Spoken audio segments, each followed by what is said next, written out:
We have Iron Mike from Manhattan, Squeeze. I don't know if it's the real Iron Mike or not. Let's see. Mike from Manhattan. Yes, Mike from Manhattan. But he's not. This is not Iron Mike, though. Hey, what's up, Mike? This is not Iron Mike.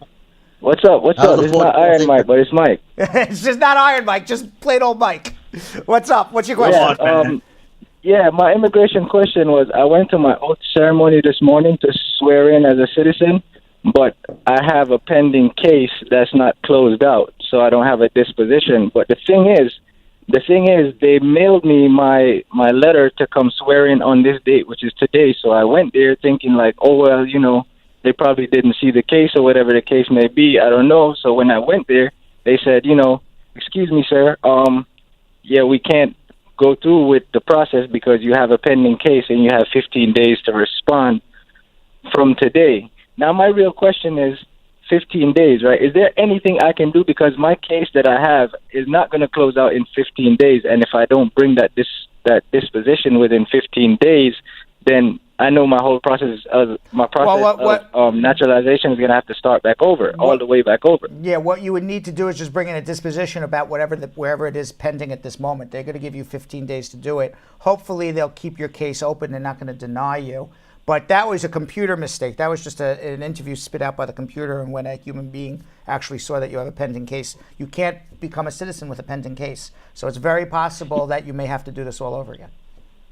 Yeah, but I'm saying the 15 days, right? Is there anything I can do to extend more than 15 days? But when you went for your interview, did you have a pending case?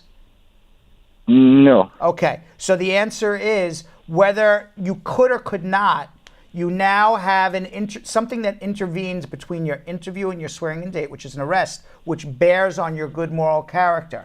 So what could happen is one of two things. Either one, you're going to bring in a disposition that says you have a pending case, and they'll deny you, and you'll have to do it again because this affects your good moral character. So it's not as if you're going to say, you know what, my case will be dismissed in 60 days, and when it's dismissed, they're going to swear me in. No, because this case, an arrest affects your good moral character. So the best you can hope for is a second interview after the case is resolved, or your case may be denied, one or the other. A second interview, as in the history interview, the history test, the civics test interview? No, an interview to determine your good moral character, because you had an intervening incident that affects your good moral character between the time of your interview and the swearing-in date. You have to show good moral character up to the day you swear in. The fact that you got arrested impugns your good moral character. So even if your case gets dismissed tomorrow, you're still going to have to get a second interview, either by refiling again because they denied you, or hopefully they'll schedule you for a second interview. Okay. Understood. Another question I have. A friend of mine, they overstayed their visiting visa. Right. And they overstayed it by like a year and a half. Right. They're still here. However, they wanted me to ask, is there anything they could do to like get a green card? Yeah, the thing. No, not get a green card, but is there anything they could do to avoid that ban if they leave the country? Like, say for instance, they could sign like a waiver or something like that and get an extension or whatever the case may be. Well, once they overstay on their visa's no good anymore, and they're not going to get a new visa because once you overstay your visa, they're not going to give you new visas. So. Okay. So the answer is there's nothing to sign. They need a lawyer now. Okay. Right. What if it's a situation where it's a guy and his wife? Then they both need lawyers. Okay. Hold on one second. All right. 1-800-5. By the way, 1-800-529-5465. 1-800-529-5465. It is the Brad and Squeeze Show. Make sure you share this on your Facebook pages and let people know that we're here. Yes, Brad. Yeah, I'm having gremlins on my computer. Like all of a sudden, just out of nowhere, stuff just happens. It's like somebody, like there's like, I don't know, like maybe like a ghost or something. And I swear to God, all of a sudden, like somebody's like typing and moving my mouse around. It's weird. How is that happening, Squeeze? It's called TeamViewer. No, but they're claiming they're not touching it. Claim. Yeah. Tamika in Atlanta, Georgia. Good morning. Good afternoon. Tamika, how are you? Good afternoon, Tamika. I'm okay. I was calling to ask about a child who was filed for by her step parent. She's now in the U.S., but they had applied for the green card from Jamaica. So basically, she just came into the country to receive it and stuff like that. Now, her mom wants her to continue school in Jamaica, and so she's planning on filing the relevant documents. What she needs to know now is school starts on Monday in Jamaica, and she wants to know if, since they haven't received the green card yet while the child is here, if she can travel back home on the temporary stamp in the passport, that stamp that says you have a temporary green card for 1 year. Yes, you can. Okay, so she travels on that, and they'll still just go with a green card to the stepmom here. Yes, but she has to travel back within 6 months and then apply for a reentry permit. Okay, no problem. Okay, yes. All right? Thank you. You're welcome. 1-800. Oh, there you are. There you go. I know, but I was the only one on the screen, so I didn't know what happened to you.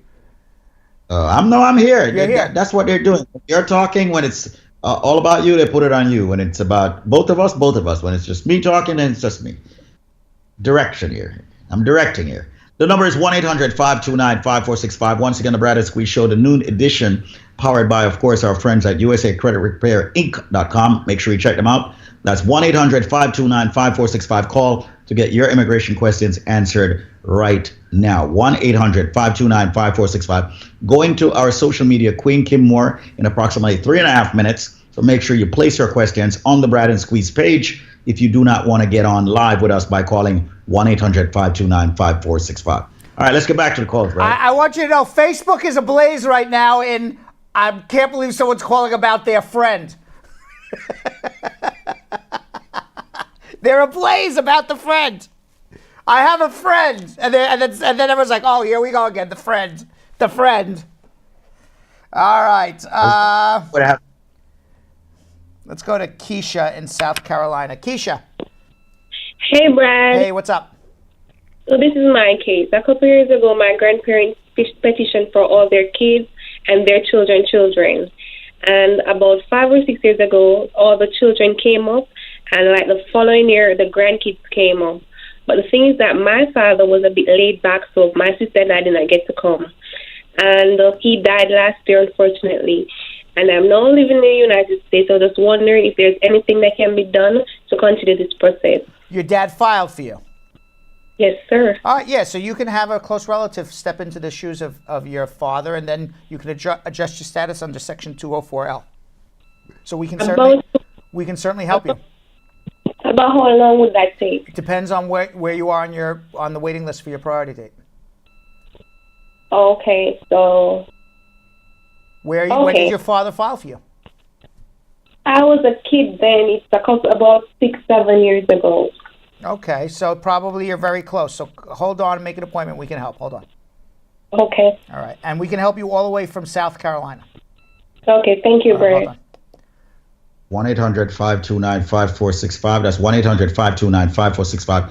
I must remind you that number happens to be the number for the law offices of Spar and Bernstein, a full-service law firm not only in immigration, but personal injury, criminal defense, family law, and tax law. Make sure you make that call. One call, 1-800-529-5465. One call gives you the man. Let's go to another call. Yeah, and before we go to that call, I do want to remind everybody to please share this with your friends and family right now. Go to your timeline, go to the little arrow, press it with your finger, your thumb, and it'll say share. Share to your timeline. Let your friends and family know we're here to help. 1-800-529-5465 is the number. Prosper in Washington, D.C. Prosper's doing some business, so hold on, Prosper. Let's go to Trisha in Brooklyn. Trisha. Hello. Hi, Trisha. Hi. Happy New Year. Happy New Year. Brad and Fit. Thank you. Yes. My question is, I have a friend. She have adjustment of status appointment for yesterday. Right. As a federal, but that office was closed. Yep. So she go online and she see they have a date for whosoever on that field. This is a date for next month on that date, So she's wondering if she should do something else. I don't know what she went to field and blah, blah, blah. I didn't understand what that meant, but they will reschedule you. They will reschedule. Okay. Okay, don't worry. And our next question she's asking, her husband don't believe in life insurance and stuff like that. She's wondering if she should bring one with her. If she should bring life insurance with her? Well, there's no one. I think those are two different things. Should you get life insurance or not? That's a personal decision. But more importantly, I think what you're asking is, do you need life insurance to prove it's a real marriage? The answer is there's no one document that proves it's a real marriage. It's a totality. No, that's part of it. It's part of it. No, she's asking if, It's part of it. So the answer is, having life insurance on your spouse certainly helps to prove it's a real marriage. If you don't have it, does that mean it's not a real marriage? Absolutely not. Okay. And next question, can I ask for her? All right. Her husband. By the way, you're gonna get lambasted on Facebook because everyone's going crazy about talking about the friend, but it's okay. Oh my God. No. He's a friend. No. Okay. He's a friend. Yeah, she's surely my friend. Right. Okay. But she's so nervous. Okay. Anyway, she's her husband filed for her son. Now the son missed the immigrant appointment in Jamaica. Why? Because what happened is that they wasn't looking at the computer, something like that. They just screwed up the day. So they missed that immigrant appointment for the son. When was it? It was just a month ago. Okay, so you can contact the embassy to reschedule. It's still within that time.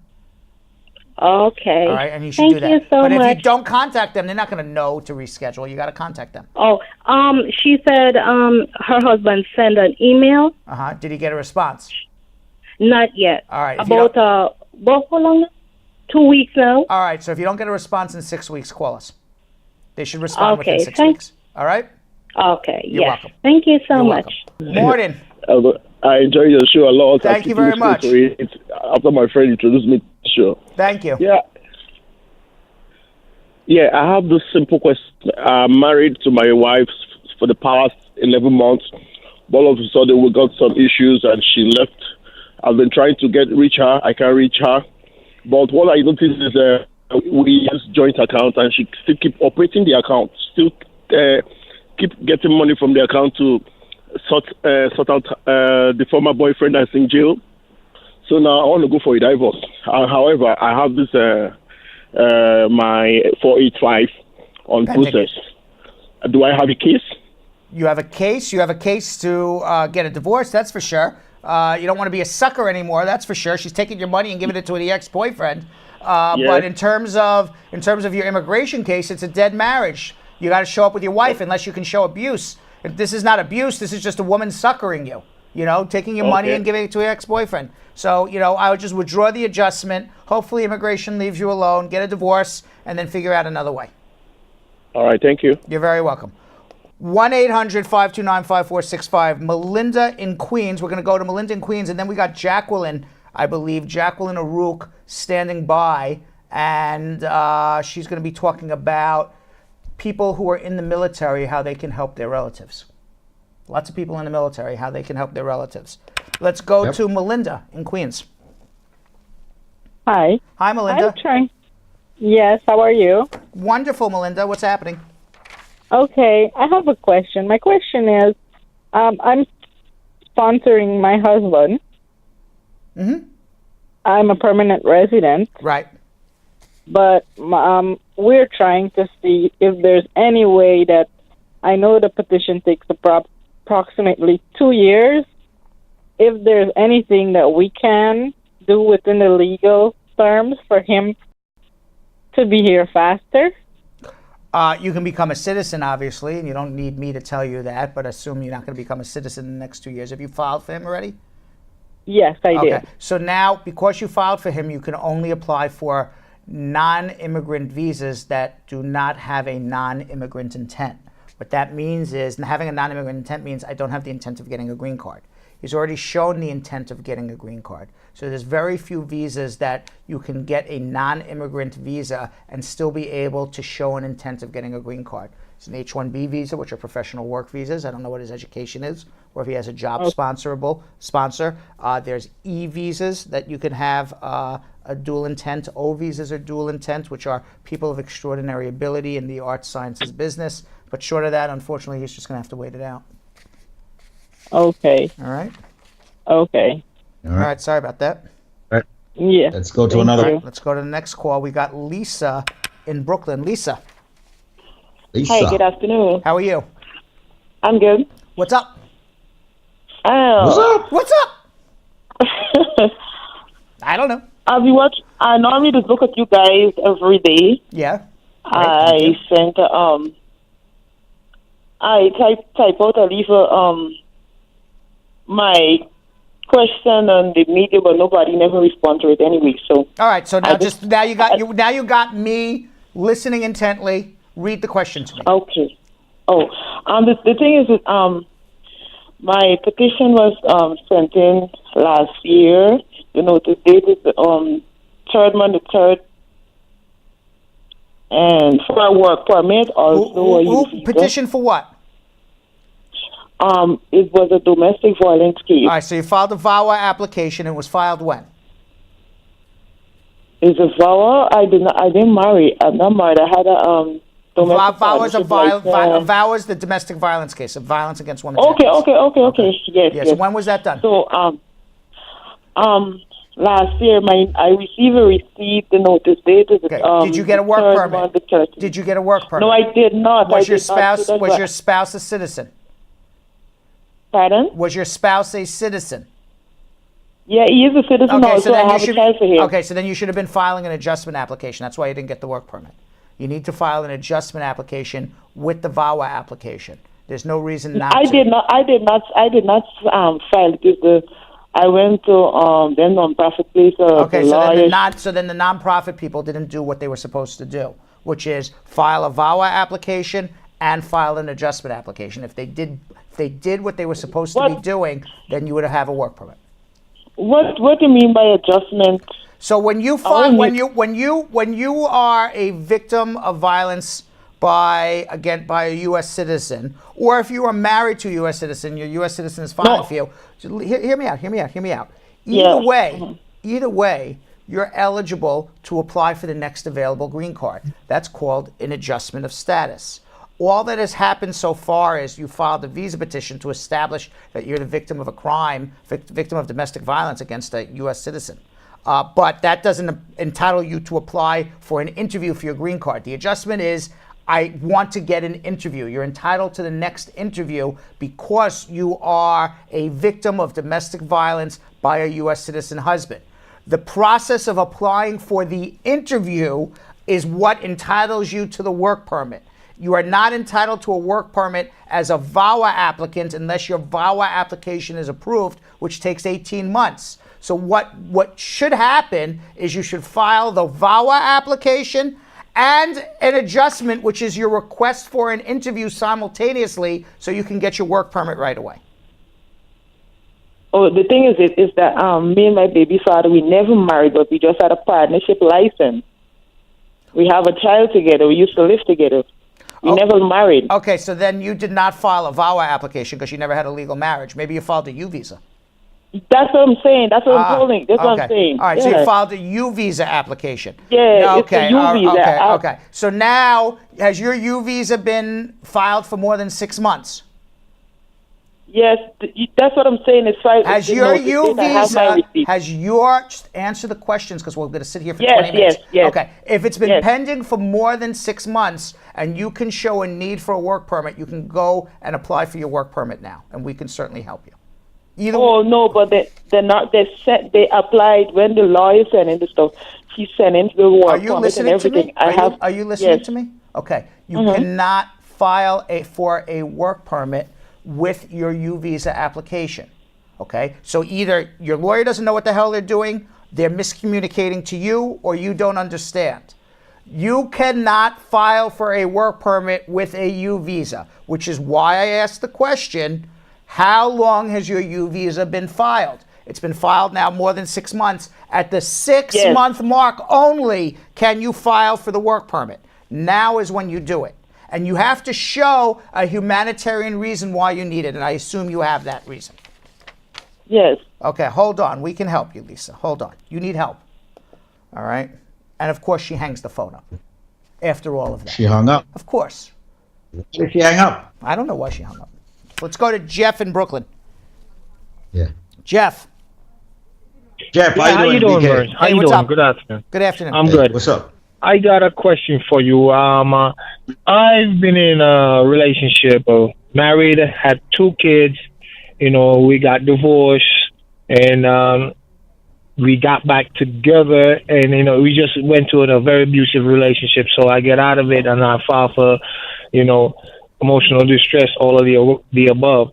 And it's been months. They send me back a couple papers, send me to prove, get birth certificate to prove if the kids are mine. I did that, and right now it's been almost a year or so. So I'm just wondering if you know how long should I wait and what's going to happen from there. You know, the VAWA case is, well, you have kids together, so that's proof it's a real marriage, and as long as you're able to show the abuse, the VAWA case is even you can have a Violence Against Women's Act claim as a male. There's no problem with that, but it does take about 18 months. It does take about 18 months. So you got to wait a little bit. You know what interests me a little bit, Squeeze, and by the way, Jeff, you can stay on and maybe share some light onto this. Why did, if you had a problem with this woman and you got divorced and you broke up, what happened that made you think that if you were in a relationship where things weren't working out and you actually went through a divorce, what happened that you got divorced, things didn't work out, and now you say, I'm going to give it another try? I'll tell you. Tell me. I could tell you what happened was, you know, I'm from New York. She's from out of Philly. So we met at a party, and you know, sparks worked and everything went crazy. So we was doing a long distance relationship. Right. And we decided it's been a year, and I said, you know what, you know, his feelings developed so much. I decided it was time to do it, and we did it. And when I moved there, that's where the problem lied. Then all the problems started there. But then you got a divorce from her.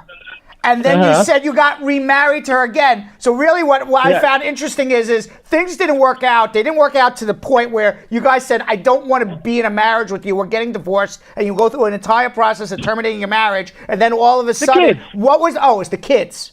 So you said, I'm going to give it a try again for the children. Okay. Yes, the kids. Okay. That makes sense. That makes sense. The kids. Okay. And grew up a certain way, so you want to try to set a different example. So you give it a try. Right, but nothing changed. You are who you are. She is who she is, and I guess it's you know, unfortunately, oil and water, whatever, you know, fire and ice or whatever you call it. All right, thank you very much, Jeff. Yeah, what? Can I ask you a quick question? So what happened after the 18 months? What would be that process? What should I look for? After what? What happened? What should I look for after the 18 months? Well, you should have gotten your work permit. And you should have also gotten a letter at some point saying that you're entitled to government benefits, that you have a bona fide case. And then in about 18 months, you should be looking forward to an interview. And at that interview, you're going to have to prove 2 things. One, it's a real marriage. The kids are proof it's a real marriage. And you're going to have to and you're going to have to prove that there was abuse in the relationship.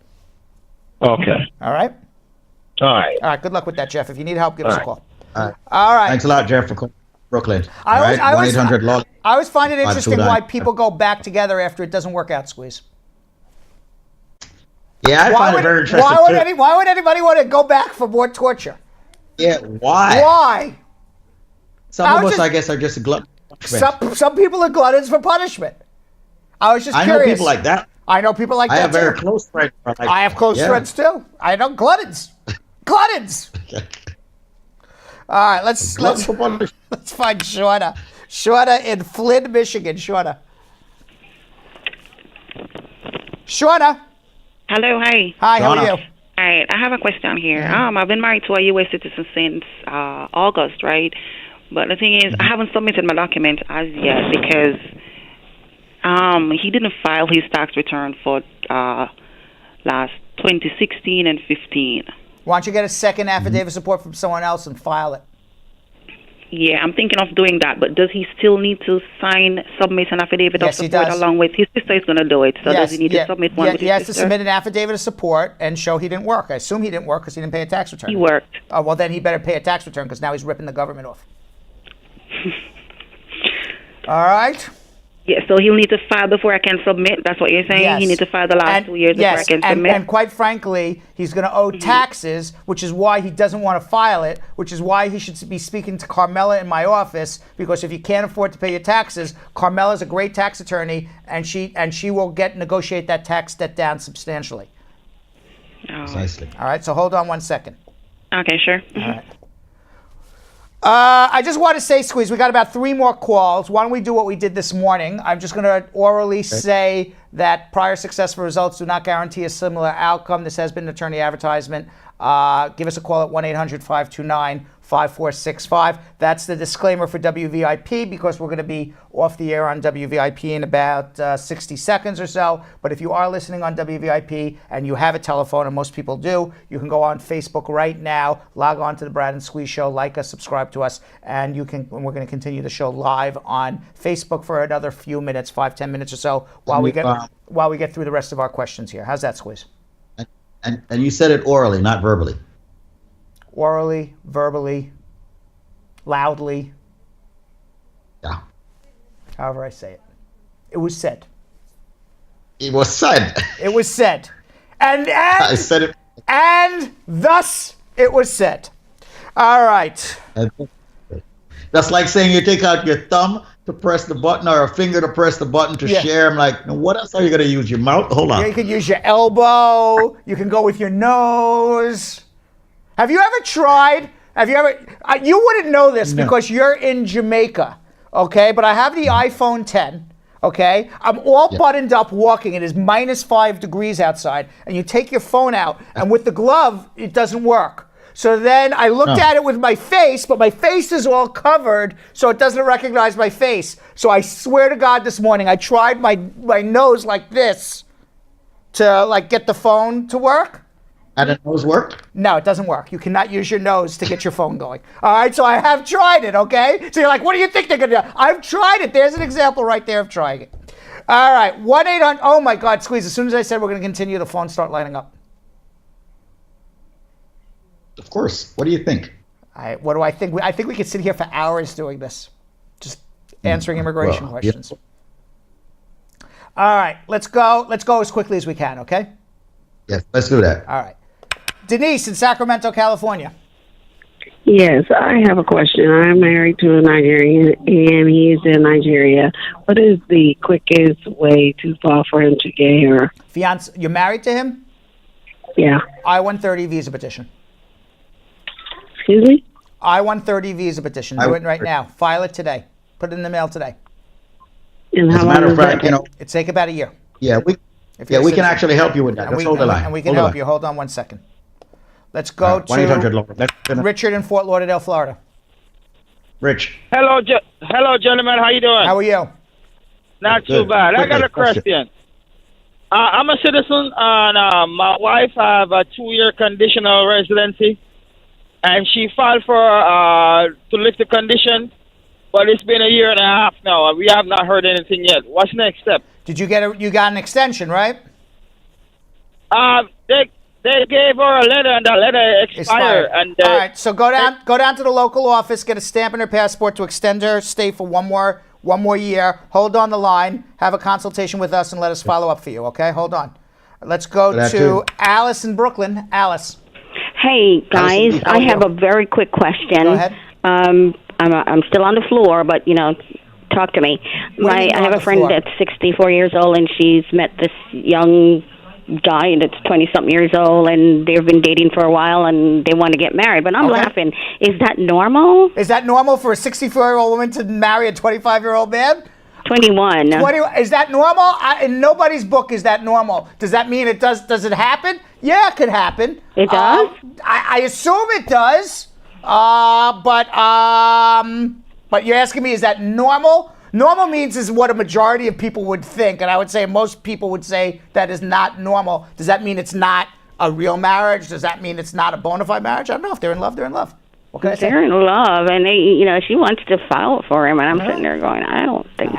I don't know. Maybe. Listen, it could be. They could be two crazy kooks out there that are in love. It could be just he's using her for a green card. It could be, who knows? I think so. Who knows? They're either crazy kooks or he's using her for a green card, and time will tell. We don't know. Squeeze, what do you think about this? 64-year-old woman, 21-year-old man, Squeeze. What do you think, Here's what I Squeeze? Tell me what you think.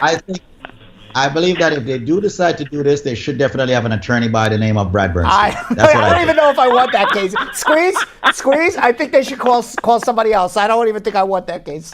All right, 64-year-old. She is collecting Social Security. He's just legal to drink about 2 months ago, Squeeze. Think about it. Think about it, Squeeze. Is that normal? I don't think so. Is that normal? Okay. Your David Jr. is how old, Squeeze? How old is David 24. Jr.? 24. Would you want him? Yeah. Would you say that would be normal that David Jr. would date a 67-year-old woman? That's his business. That's his business. What would you say? What would you say to a woman when he comes for dinner and says, "I want you to meet my girlfriend, Dad," and she's 67 years old? You would shake hands? I don't know. I think it's not normal. That doesn't sound normal to me either. But listen, crazy things happen. Who are we to say in this day and age what's normal anymore? Right? Okay, I'll let her know. All right, thank you. All right. Let's go to Monica in Texas. We got 2 more calls, please. Monica in Texas. Right. Okay. Yes. Yes. The question is, I have a friend. They have a green card, but they have some run-ins with the law, and they have a 10-year green card expired in 2020, and they have some run-in with the law and no felony, and they're afraid to put in their citizenship. What they can do? What was the run-in with the law? I think there's some misdemeanor, no felony. What was the misdemeanor? I think theft. How many times? I think it's one. I would be terrified to put in my citizenship with any misdemeanor or felony without speaking to a lawyer first. I agree with him. He should be contacting us to have a phone consultation at the bare minimum. Definitely. Hold on one second. Especially in Texas. Absolutely. Because you know what they do in Texas? They got guys with big hats who shoot first and ask questions later. I'm dead serious. Okay? All right, so hold on one second.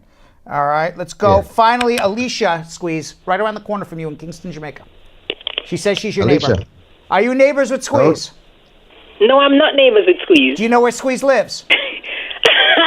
I'm in Kingston, Jamaica, so I'm near to where Shaggy's thing is going to be. Squeeze lives in Kingston, where you are, and he keeps looking off camera, and I say to Squeeze, Squeeze, who's there with you? He goes, nobody. I go, what do you mean nobody's there? He goes, yeah, nobody's there. But meanwhile, if anybody watches this, he's looking off camera the whole time. Alicia, I would like you to go over to Squeeze's house and tell me who's there with him, please, okay, after we're done. All right, what's your question? So, Brad, I'm about to marry a U.S. citizen, right? Okay. But he has 3 kids. I have 2. I really don't want any more children. Right. Is there any other way to prove that the marriage is valid other than kids? Of course. Because we agree that we don't want any more kids. Yeah, of course you can prove. He visits you. You have pictures with friends and family. You can show there's plenty of ways to prove it's a real relationship without having children. Of course. And we're 15 years apart. Yeah, that's not a problem. 15 years isn't as bad as the other one was 65 and 21. I mean, that's pretty bad. I mean, that's pretty bad. But 15's okay. That's okay. Oh, all right. You'll be okay. If you need help, hold on one second. Okay. Okay. All right.